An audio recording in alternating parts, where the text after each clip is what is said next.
welcome back to another video with Indigo Math. Today I'm going to show you how to do discriminants in some of our questions. Let's start. So we've got this question here. It says the equation of a curve is y equals px squared plus p minus 1x plus p minus 1. And it says that p is a constant and that p is non-zero. Now please be very mindful that this p here actually controls the shape of our graph. So it could be either a smiley face or a sad face. Why? Because this is a quadratic curve. Quadratic means the power of x, the highest power of x is 2, right? In this case, that's why it's a quadratic curve. Now, in part A, it says find a range of values of p for which y is greater than 0 for all real values of x. So I'm just going to draw a picture here for us to visualize better. If I want y to be greater than 0, it means your entire curve must always be positive. In order for that to happen, that means your curve must be a smiley face and above the x-axis, right? Why can it not be a sad face? I will show you here in red at the side. If it's a sad face, you will say, oh, why don't I just draw like that? But remember, for quadratic curves, they can be extended infinitely, right? Then, isn't this portion here now negative? That's why the shape of the curve must for sure be a smiley face, and that tells you that later, your value of p must be positive in order to give you this smiley face shape. So I'm going to write that down. Number 1 is p must be positive because of that. Now number 2, you realize if you want it to be always positive, right, it will never ever cut your x-axis. Now your x-axis is the equation y equals 0, right? That's a straight line. It's the equation of the x-axis.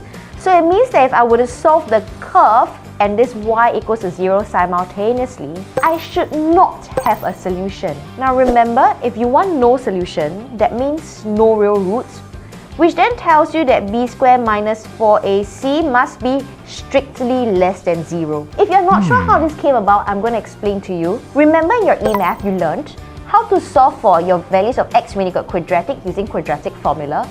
So x equals to minus b plus minus square root of your b squared minus 4ac over 2a. Now, if you want no real roots, right, the only way to have no solution, no real solution, is for the value inside your square root to be negative. Because if you were to press calculator, square root of negative answer, you just get a math error. That's why when I want no real roots, I will have this thing called the discriminant where the b squared minus 4ac is less than 0. So that's how your E-math and A-math are linked. Let's go back to the question. So remember we said that I'm trying to solve intersection of this quadratic curve and the x-axis, which is given by the line y equals to 0. So essentially, what I'm trying to solve is this px squared plus p minus 1x plus p minus 1 equals 0. So this is the curve and this is the x-axis. And when I solve, I don't want to have real roots. So eventually, I use b squared minus 4ac less than 0. So looking at this here, my b squared will just be p minus 1 whole thing squared minus 4a, which is p, and the c, which is your constant. If you're not very sure what I'm saying, I'm going to highlight in green. This is your coefficient, which is the a. Then this is the coefficient of your x term, which is p minus 1, and that's your b. And your constant term here is p plus 1. So right now, I'm trying to solve this quadratic inequality. I'm just going to really quickly expand and simplify. You will end up with minus 3p squared plus 2p plus 1 smaller than 0. Okay, I don't really want to deal with the negative here, so I'm going to factorize it out. And I will get 3p squared minus 2p minus 1. Remember, when you divide throughout by a negative sign, your inequality sign needs to flip, so it's now greater than 0. I will factorize this further using my quadratic factorization. I will get p minus 1, 3p plus 1 greater than 0. Now, common mistake is to just say, okay, p is greater than 1 or p is greater than minus 1 over 3. This is wrong. Because you see, the thing is, right now, what I'm trying to solve is a quadratic inequality.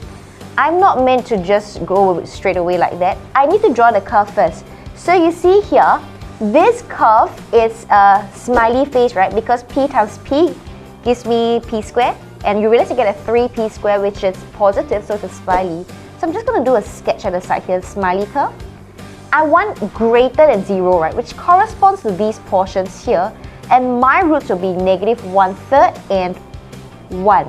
And since I want greater than 0, this shaded portion corresponds to the inequality of p smaller than minus 1/3 or p is greater than 1. Your learning point is every time when you're trying to solve a quadratic inequality, please remember to do a sketch of the curve and go and find out the corresponding regions.